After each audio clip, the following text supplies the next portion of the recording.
स्वागत है आप सभी का बहुत बहुत। देखिए, धनु राशि के लिए आज का वीडियो है।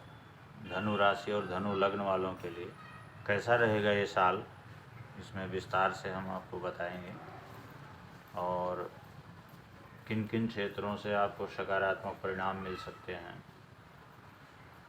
कुल मिला करके अच्छा है या बुरा है, खराब है, क्या स्थिति बन रही है। अंग्रेजी नव वर्ष में यानी 1 जनवरी 2024 से और 31 दिसंबर 2024 तक के मध्य जो अंग्रेजी नव वर्ष है, वैसे तो ये हिंदी नव वर्ष नहीं है। हिंदी नव वर्ष तो चैत्र शुक्ल प्रतिपदा से होता है, और लेकिन क्योंकि आज के परिवेश में हिंदी की जो पद्धति है, जो हिंदी नव वर्ष की जो पद्धति है, वो सभी लोगों के समझ से परे, क्योंकि लोगों का रुझान उतना उस चीज़ में नहीं रहता है। उनको तो सिर्फ जनवरी से लेकर के और दिसंबर तक का ही पता रहता है। पाश्चात्य सभ्यता का ज़्यादा प्रचार प्रसार हो गया, तो इसलिए हम, और वैसे अगर देखा जाए तो जैसे पौष मास से लेकर के और अगले दिसंबर यानी 31 दिसंबर का अगले पौष तक का लगभग हिंदी महीने के अनुसार अंग्रेजी नव वर्ष जो पड़ेगा वो इस तरह से पड़ेगा। तो देखिए कि धनु राशि के लिए ये वर्ष कैसा है, ये समय अवधि कैसी रहेगी। धनु राशि के लिए तो कुछ एक मामलों में बहुत ही अच्छा परिणाम मिलेगा धनु राशि के जातकों को, और एक आध चीज़ों से थोड़ा नकारात्मक भी है, लेकिन जितना आनुपातिक तौर पर अगर देखा जाए तो सकारात्मक चीज़ें अधिक हैं, नकारात्मक कम है। अब जैसे धनु राशि के लिए जो ग्रहों की स्थितियां बन रही हैं, शनि, राहु और बृहस्पति,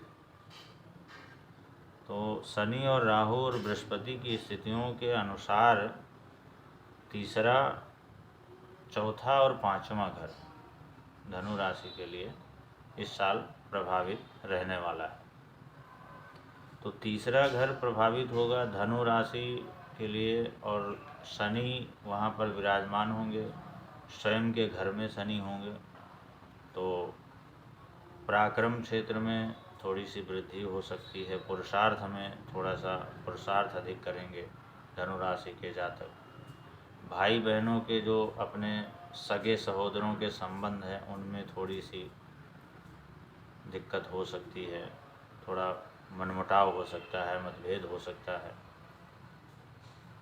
और साथ ही खास करके भाई और बहनों के संबंध में छोटी मोटी दिक्कतें, छोटी मोटी उलझनें उत्पन्न हो सकती हैं। और चौथे भाव को अगर देखा जाए तो उसके हिसाब से राहु के द्वारा प्रभावित है, तो सांसारिक सुखों में दिक्कत होगी। थोड़ा सा जो जन्मभूमि है, जो मातृभूमि है, वहाँ से दूरी का भी योग बनेगा, यानी प्रवास की स्थिति बन सकती है, परदेश में रहने का योग बन सकता है। और माता पक्ष को थोड़ा बहुत नुकसान हो सकता है अगर, और उसके अंतर्गत जैसे माँ के स्वास्थ्य पर थोड़ा सा फर्क पड़ सकता है, और माँ से अनबन भी हो सकती है। तो इसलिए चौथे घर से संबंधित जो भी चीज़ें हैं, चाहे वो सांसारिक सुखों का हो, माता पक्ष का हो, माँ के स्वास्थ्य का हो, या माँ से संबंधों का हो, उनमें थोड़ी सी दिक्कतें, असंतुष्टि रहेगी। लेकिन इन दोनों चीज़ों के बावजूद सबसे बड़ी जो चीज़ है, सबसे बड़ा शुभ जो फल है, शुभ जो संकेत है, वो धनु राशि के लिए पंचम भाव से संबंधित। गुरु बृहस्पति वहाँ विराजमान है, स्थान बली हैं और साथ में मित्र ग्रही हैं, मित्र घर में विराजमान हैं। तो पंचम भाव से संबंधित यानी जो भी शिक्षा ग्रहण कर रहे हैं या किसी प्रतियोगी परीक्षा में सम्मिलित होने जा रहे हैं, उनके लिए बड़ा शुभ समय रहेगा, बड़ा अच्छा रहेगा। उनको प्रतियोगी परीक्षाओं में सफलता मिलेगी, शिक्षा के क्षेत्र में उन्नति होगी और साथ ही बुद्धि का विकास होगा।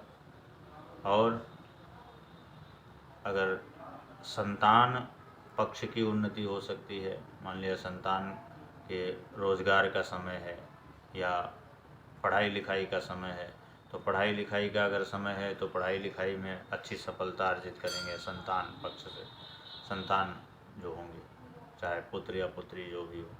और साथ में अगर मान लिया किसी के संतान नहीं है, संतान होने का समय है, तो उनको संतान प्राप्ति की भी उनके लिए संतान प्राप्ति का योग भी बनेगा, निश्चित बनेगा। तो एक तो संतान पक्ष से बहुत अच्छा शुभ समाचार मिल सकता है। जिसके संतान है उनके संतानों की उन्नति तरक्की, और जिनके संतान नहीं है उनके संतान उत्पन्न होने का योग बन सकता है। साथ ही विद्या बुद्धि क्षेत्र में बहुत सारी सफलताएं मिल सकती हैं और अपार सफलता मिलेगी। उतार चढ़ाव व्यापार में थोड़ा बहुत रहा करेगा और थोड़ा सा रिस्क व्यापारिक दृष्टिकोण से ज़रूर रहेगा कि बिना सोचे समझे वहाँ पर कोई अधिक पैसा निवेश ना करें। साथ ही बहुत अच्छी चीज़ है कि बृहस्पति की जो अनुकूलता है, तो उससे जितनी भी दिक्कतें हैं, छोटी मोटी जो दिक्कतें हैं, जो नकारात्मक जो बिंदु है, वो सब सकारात्मक में भी बदल जाएगा, क्योंकि बृहस्पति के कारण, बृहस्पति जो है स्थान बली है और मित्र घर का है, तो उसकी वजह से वो सकारात्मक रूप में परिवर्तित हो जाएगा। इसलिए अगर देखा जाए तो कुल मिलाकर के धनु राशि के लिए ये साल बहुत ही अच्छा रहेगा। और जैसे बताया मैंने कि संतान की कामना वाले को संतान की कामना की पूर्ति हो सकती है, और अगर संतान है तो उसकी उन्नति तरक्की हो सकती है, उसको रोज़गार व्यवसाय आदि मिल सकता है या शिक्षा के क्षेत्र में उन्नति हो सकती है। तो इसलिए धनु राशि के जातकों के लिए ये वर्ष मिला करके बहुत ही अच्छा रहेगा। इस विषय में जैसे शनि और राहु की थोड़ी सी प्रतिकूलता है, अगर उस विषय पर, उस बिंदु पर किसी को कोई चर्चा करनी है, कोई जानकारी लेनी है, तो हमारे नंबर पे संपर्क करके जानकारी ले सकता है और उसका जो भी समाधान हो, जो भी उचित समाधान हो, वो कर भी सकता है। और साथ ही एक विशेष आग्रह ये है कि जो राशि फल का जो वीडियो हमारे द्वारा बनाया जाता है, तो आप के भी प्रयास से अगर ये ज़्यादा से ज़्यादा लोगों तक पहुँचेगा तो हमारे बनाने का जो उद्देश्य है वो सार्थक हो पाएगा। तो इसलिए कोशिश करें कि ज़्यादा से ज़्यादा लोगों तक इसको पहुँचाएँ, ताकि लोग अपने भविष्य के बारे में, अपने आगामी आने वाले वर्ष के बारे में यथाउचित रूप से जान सकें कि आने वाला समय उनका कैसा रहेगा। बहुत बहुत धन्यवाद।